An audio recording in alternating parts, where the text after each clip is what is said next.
Let's just be real. We couldn't wait to watch it. Well, as Kevin just said, we could not wait to watch this one for our live stream. So we're doing a trailer reaction now for Alien Romulus. So thank you everybody for tuning in. Kevin, before we get started, do you have any thoughts on the Alien franchise and where it's been, where it's going? So I didn't see what was the last one? Covenant? I didn't see Covenant was that. the last one, yep. Yeah, Prometheus was so meh that I just didn't bother. Okay. Otherwise, like, I am a big fan of the Alien franchise. Love it.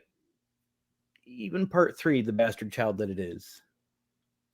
You mean you even like Resurrection? Yeah, actually I do. I really like Resurrection. I'm probably the only person on Earth that does. And there goes all of our subscribers.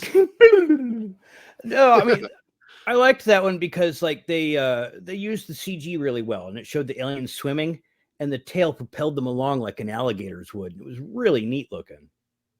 And Chucky was in it. Well, there was some nice ideas. There was some cool moments in it. I ain't gonna lie about that. But overall, I felt that movie was a bit too messy and stupid at the same time. It was comic bookish. What's that? What's that? It was very comic bookish, like more so than the Dark Horse comics were. It felt like a comic book. It was very cartoony in a way, like the base commander. Oh, that's true. I remember that now. Yeah, I'm a pretty big fan of the Alien franchise. I'll still watch like the first 4, like no problem. But my favorites are easily the first Aliens. Alien 3, I like the assembly cut. That's still problematic. Alien Resurrection's kind of whatever for me. But once you get to like Alien versus Predator, I'm like, I don't know too much if I like those or not. I mean, I have them in the collection. I'll watch them if I'm feeling up for something completely stupid that involves aliens and predators. And then Prometheus, I really liked. I do agree with everybody's sentiments about some of the stupidity that happens in the movie. And Alien Covenant was just a complete and utter train wreck. So what we're doing with this next one, Alien Romulus, this one is set between Alien and Aliens. So timeline-wise, that's where it's set. And clearly we're going to be watching the trailer. They called it Romulus. Hopefully that actually makes sense. If it's a Greek or Roman god, the name sounds familiar. I can't place it, but hopefully it makes sense. Hopefully it's good. It's directed by Fede Alvarez from the Evil Dead remake fame. And Don't Breathe, I believe. You know, when you told me that Alvarez was doing this, like all my worries just went out the window. Like I could hear that scene in Pulp Fiction where Jules is saying, "That's all you had to say." I really like him. I like him too, and I really actually did like the Evil Dead remake. When we did our show about a year ago with like Fodes, Robert, and Chris and everybody, we have a Evil Dead Legacy episode of our podcast. It's up on our YouTube channel as well.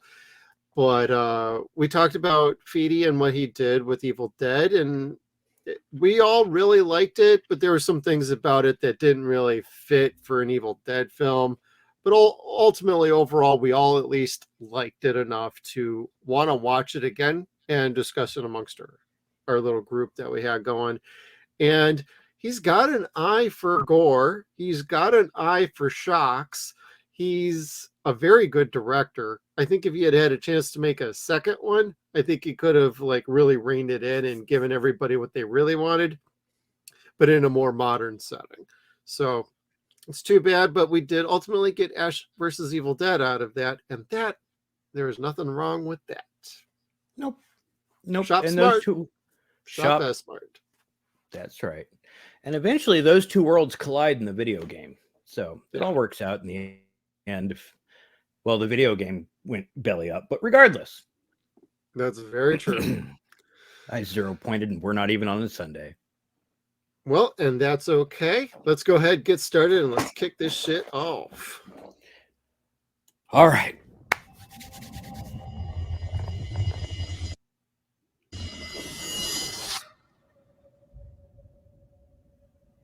I like the imagery. Mm-hmm. Claustrophobia. Sorry about the buffering, everybody. It seems like YouTube's bogging down.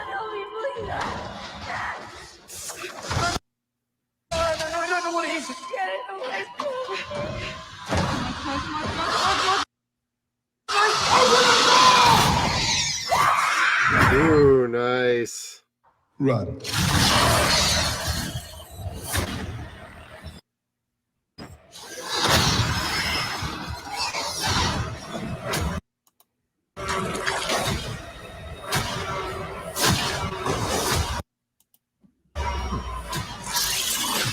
Ah! Nice, face huggers. Finally.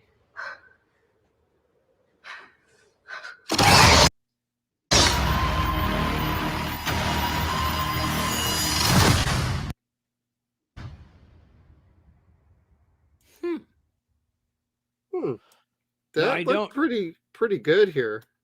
Yeah, I didn't dislike it. I mean, that was nice imagery. Yeah. Just gonna go through a little.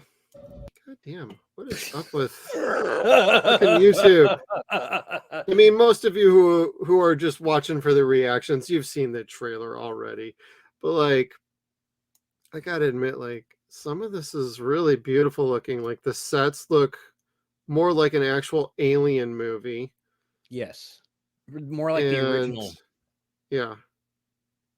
And I'm like getting like some Dead Space vibes. When you're watching like Alien Covenant, though, you don't get a feel for like any of that. It feels way too, I don't know, way too nice, way too sophisticated while trying to be somewhat retro. This feels like we're going right back to the core of the Alien set designs. Simple,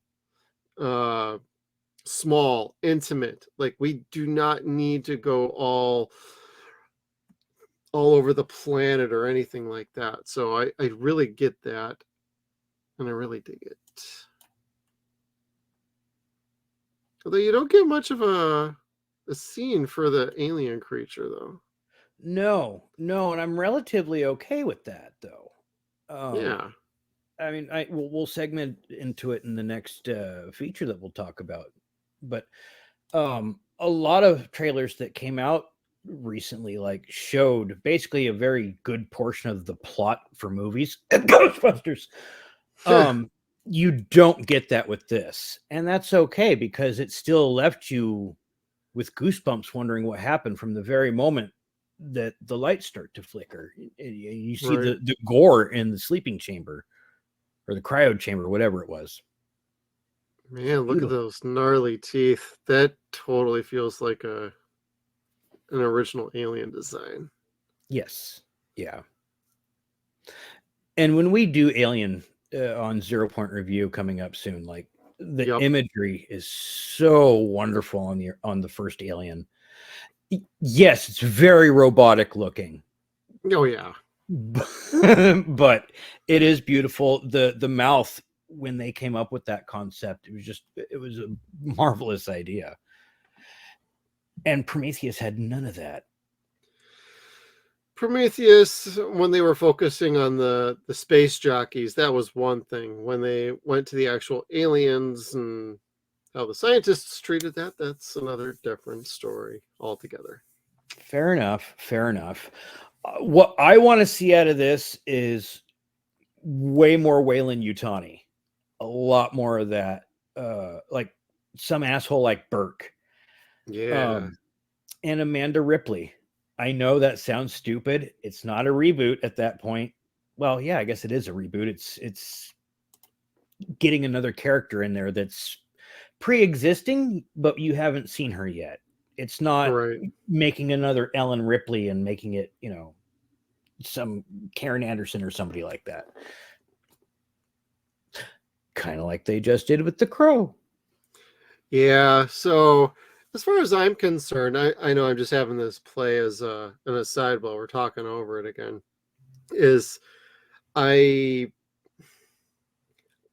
they're trying to shoehorn this in between Alien and Aliens. Not too sure I'm feeling that kind of a story point, but I do like that it's set during that time because it does give you an opportunity to tell some sort of a story in between what happened between those two movies, because there is a large amount of time that takes place. I don't think this is including like her daughter, like the video game Alien Isolation does. Yeah. So I'm not entirely sure what the main story is. They actually didn't give away too much story. They basically have you on a spaceship, maybe a space station, and you're dealing with an alien that way. And that's ridiculous with the stupid Alien Romulus trailer right there. But there we go. Just let it play like that. But I definitely get a good feel for the atmosphere at the very minimum. So I'm pretty excited. Actually, this trailer doesn't leave me feeling hollow or like they're mining for anything or trying to Pander. do any sort of weirdness that we've been seeing with other trailers. Like we watched that Crow trailer and they gave away like almost the entire movie. This is clearly a teaser trailer and it's well constructed. The sound design's great. The set design looks awesome. Characters don't look like they're being totally stupid yet anyway. So I guess we'll just have to wait and see. But upon first watch of this looks pretty interesting and pretty dope. I love the space science fiction horror stuff. This is right up my alley. And this just proves my idea, like, give John Carpenter Dead Space, everybody. Let's fucking go. Kinda, yeah, man. I want to see Isaac Clarke fucking tear shit up. Yep. And that's August 16th, 2024. So I think I know what I'm watching come August. Yep, that'll be on my to-do list. And I love it when movies like that come out in fall. Like, Yeah. well, this will end up being late summer, but like the Resident Evil movies were just kind of shoehorned in there in between Halloween and Thanksgiving, and they were just fun for that time. Yeah. If you like that sort of thing. If you like that sort of thing, but I absolutely do. Sounds like Kevin's going to be game for this bitch. Yeah. So, all right, thumbs up, and look forward to seeing everybody's next reaction. Check out our live streams on Saturdays at 9:30 p.m. Pacific time, and we will all see you on the next one.